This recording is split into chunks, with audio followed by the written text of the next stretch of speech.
চট্টগ্রামে 2021 সালের সিটি নির্বাচনের ফলাফল কারচুপির মামলার রায়ে বিএনপি প্রার্থী ডাক্তার শাহাদাত হোসেনকে সিটি কর্পোরেশনের বৈধ মেয়র ঘোষণা করেছে আদালত। মঙ্গলবার নির্বাচনী ট্রাইব্যুনাল এবং যুগ্ম জেলা ও দায়রা জজ মোহাম্মদ খায়রুল আমিনের আদালত এই রায় দেন। আদালত একই রায়ে 10 দিনের মধ্যে গ্যাজেট করে ডাক্তার শাহাদাত হোসেনকে মেয়রের দায়িত্ব বুঝিয়ে দেওয়ার আদেশ দিয়েছে। প্রণবেশ চক্রবর্তীর রিপোর্ট। চট্টগ্রাম সিটি কর্পোরেশনের নির্বাচন বাতিল চেয়ে বিএনপির মেয়র প্রার্থী ডাক্তার শাহাদাত হোসেনের দায়ের করা মামলার রায়ের তারিখ থাকায় সকাল থেকে আদালত চত্বরে ভিড় করেন বিএনপির নেতাকর্মীরা।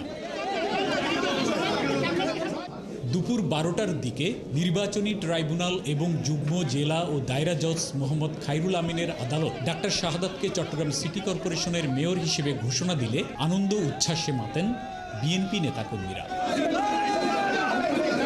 আগামী 10 দিনের মধ্যে গেজেট প্রকাশ করে ডাক্তার শাহাদাত হোসেনকে দায়িত্ব বুঝিয়ে দেওয়ার নির্দেশনা দিয়েছে আদালত। অ্যাকর্ডিং টু লিগ্যাল প্রসেস আমরা আমাদের রায়টা পেয়েছি। আদালত ন্যায় বিচার করেছেন। আদালত সুনির্দিষ্ট সেকশন অধিকার বলে আমাদেরকে ন্যায় বিচার নিশ্চিত করেছেন।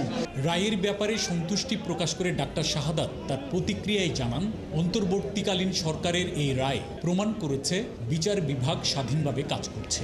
আমরা মনে করি এই রায় যেটা আজকে অন্তর্বর্তীকালীন সরকারের আমলে ডক্টর ইউনূসের নেতৃত্বে আমরা আজকে পেয়েছি, আজকে বিচার বিভাগ যে স্বাধীন এবং আইনের শাসন যে প্রতিষ্ঠা হয়েছে এই রায়ের মাধ্যমে সেটা প্রতীয়মান হয়েছে।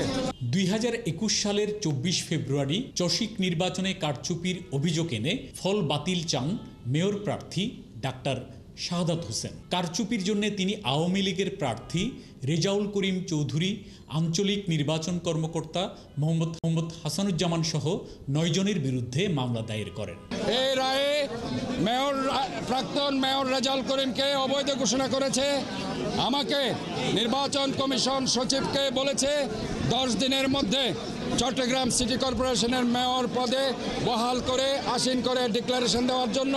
মামলায় অভিযোগ করা হয়, নির্বাচনে কোনো কেন্দ্র থেকে ইভিএমের প্রিন্ট কপি দেয়া হয়নি। ভোটের দিন দুপুর পর্যন্ত 4 থেকে 6% ভোট পড়েছিল, কিন্তু ভোটের হিসেবে দেখানো হয় 22% ভোট পড়েছে। আদালতে বিবাদী পক্ষের কোনো আইনজীবী ছিলেন না। প্রণবেশ চক্রবর্তী, 71, চট্টগ্রাম।